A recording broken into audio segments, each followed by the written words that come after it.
أعوذ بالله من الشيطان الرجيم بسم الله الرحمن الرحيم إن ينصركم الله فلا غالب لكم وإن يخذلكم فمن ذا الذي ينصركم من بعده وعلى الله فليتوكل المؤمنون صدق الله مولانا العظيم۔ بارگاہ رسالت معاب صلی اللہ علیہ وسلم میں درود پاک کا ہدیہ پیش کریں۔ اللهم صل على سيدنا ومولانا محمد معدن الجود والكرم وآله وأصحابه الكرام وابنه الكريم وبارك وسلم صلاة دائمة سرمدا أبدا۔ اللہ عز و جل قرآن عظیم میں فرماتا ہے اگر اللہ تمہاری مدد کرے تو کوئی دوسرا غالب آ ہی نہیں سکتا۔ إن ينصركم الله فلا غالب لكم، تم پر کوئی غلبہ حاصل نہیں کر سکتا اگر اللہ تمہاری مدد کرے۔ وَإِن يَخْذُلْكُمْ فَمَنْ ذَا الَّذِي يَنْصُرُكُمْ مِنْ بَعْدِهِ، اور آگے اللہ فرماتا ہے اور اگر اللہ تمہیں چھوڑ دے یا گرا دے تو کون ہے اس کے بعد جو تمہاری مدد کرے؟ کوئی ہے جو اللہ کے علاوہ تمہاری مدد کر سکتا ہے؟ جب نہیں ہے تو پھر آگے ہونا کیا چاہیے؟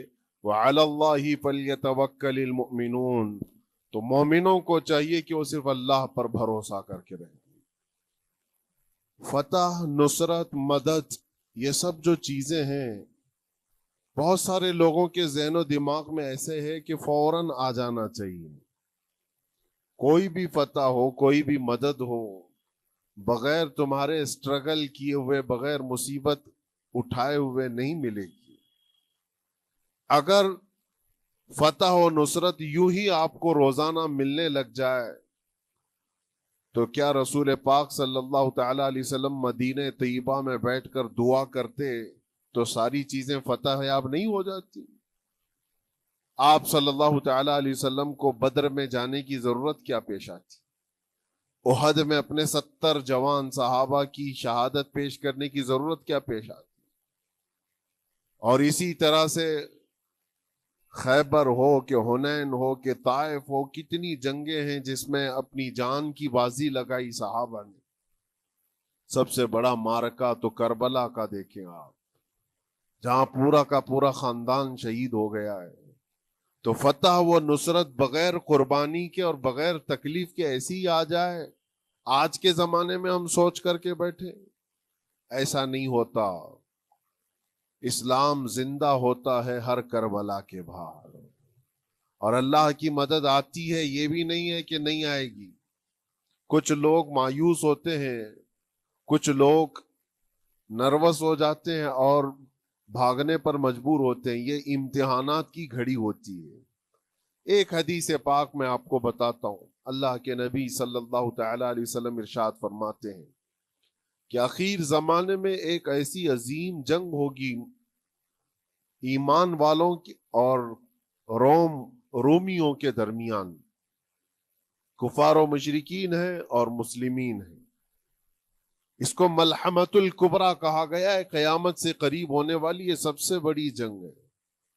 اسی سے آپ اندازہ لگائیں، اللہ کے حبیب صلی اللہ علیہ وسلم ارشاد فرماتے ہیں کہ اس میں کفار و مشرکین 80 جھنڈوں کے نیچے آئیں گے اور ہر جھنڈے کے نیچے 12,000 کی فوج ہوگی، جو تقریباً حساب کرنے پر 9,60,000 کی فوج بن جاتی ہے۔ اگر وہ مومنین سے مقابلہ کرنے کے لیے اتنی بڑی فوج ایک جگہ جمع ہوتی ہے تو پھر اس جنگ کا اندازہ کریں کتنی بڑی۔ اس کو الملحمۃ الکبریٰ کہا گیا ہے اس لیے کہ اس میں گوشت کے چھیتڑے اڑیں گے۔ ملحمہ جو کہا گیا ہے عربی میں کہ گوشت کے ٹکڑے ٹکڑے دیکھے جائیں گے، اس قدر اس میں جانیں جائیں گی۔ اس جنگ کے متعلق جو اللہ کے حبیب صلی اللہ علیہ وسلم نے پیشین گوئی کی ہے، جو پہلے سے خبر دی ہے، وہ کیا ہے؟ فرمایا کہ پہلا دن جب ہوگا مقابلہ کا تو اس میں مسلمانوں کی جماعت میں تعداد کتنی ہوگی یہ تو نہیں بتایا گیا۔ کفار و مشرکین کے تو بتا ہے کہ 80 جھنڈوں کے نیچے آئیں گے، لیکن مسلمان اور مومنین جو لڑ رہے ہیں ان کی تعداد کا کوئی علم نہیں ہے ہمیں، لیکن یہ پتا ہے کہ ان میں سے 1/3 ایک پوری جماعت کا 1/3 حصہ میدان چھوڑ کر بھاگ جائے گا. جنگ میں سے وہ میدان چھوڑ کر بھاگ جائیں گے جب اتنی شدت کی چیز ہو رہی ہو, مصیبت آ گئی ہے, تکلیف آ گئی ہے, 1/3 میدان چھوڑ کر بھاگ جائے.